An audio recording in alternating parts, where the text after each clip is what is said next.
הוחלט שאנחנו עושים חג ראשון אצלי בשדרות, ואת החג השני אני עושה במושב אצל אמא. שלושת האחיות התארגנו, ובאמת לא היינו בשדרות. היינו במושב שוקדה, שהוא גבולית, הוא ממש 2 דקות נסיעה מבארי. ב6:30 בבוקר אני ככה שומעת קולות, רעש. אחותי מעירה אותי ואומרת, קרה משהו בעזה, קומי. עכשיו, אני אחת שרגילה לקסאמים, לא מרגש, לא התרגשתי. אמרתי לה, נו, מה, אז כמה קסאמים, למה צריכה להעיר אותי? שאלתי אותו מה קרה, הוא אומר לי, חדירה של מחבלים. איפה? בשדרות, בארי. הוא לא ציין מה, הוא אמר, בסביבה. אפילו לא ציין בארי. הילדים שאיתי הם גדולים, הם בת גדולה שעוד ממשיכה לישון, כי היא לא מבינה את האירוע, לא הבנו את האירוע. ואני חושבת שאף אחד מהיישוב לא הבין את האירוע. בסביבות השעה 8:30, 9, שומעים צרורות שאני לא... כאילו, אני עד עכשיו שומעת את הצרורות, זה משהו שאי אפשר... וואו.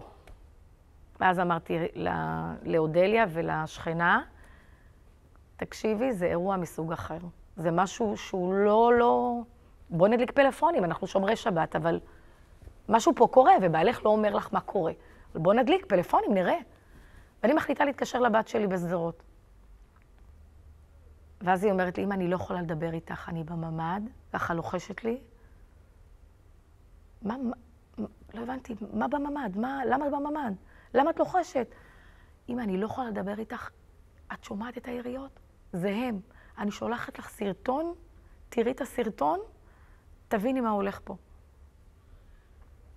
וואו. את רואה את החמאסניקים ברחוב הראשי של שדרות. את רואה את החמאסניקים ליד הבית שלה. הראש שלי לא... תפסתי את התהילים והתחלתי לזעוק לשמיים, זה מה שיכולתי לעשות באותו רגע. אמרתי לה, תשבי בשקט, אל תוציאו הגה. ראינו עשן מתאמר מבארי, עשן שחור שאחר כך הסתבר שזה היה נס של לוחמים במסוק שהורידו לנו, והם הצליחו לצאת בזמן. אנחנו מאוד קרובים לבארי, מאוד. במרחק של 5 דקות דרך היער. אנחנו את השבתות עברנו בלטייל בשדות של בארי שוקדה. זה קיבוץ לידינו, אין נס, בפירוש.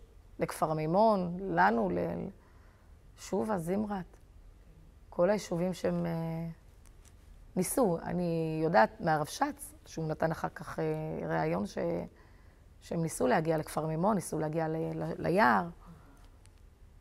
כמובן שלא חזרנו לשדרות, לא היה לאן לחזור, כי רעדנו מהמחשבה רק לצאת, וכל הזמן היינו בקשר מתי לצאת, מתי אפשר לצאת, לחזור הביתה. ברור לנו שלשדרות לא היה ניתן לחזור. וכשנכנסתי לשדרות, וזה היה לזמן קצוב, כמובן עם כוח שליווה אותי, חשכו עיניי. זה מראה שבחיים, בלי לראות גופות, כי כמובן השטח חנוכה הוא... אבל לראות את הרכבים הירויים, מה שהלך שם, בספרייה היה שם מיניבוס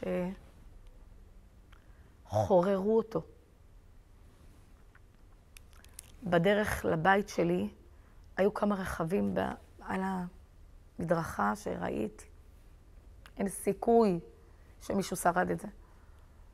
בתוך 20 דקות אמרתי לבת שלי, יש לנו 20 דקות, בלי הוראה מהצבא כל כך הרבה.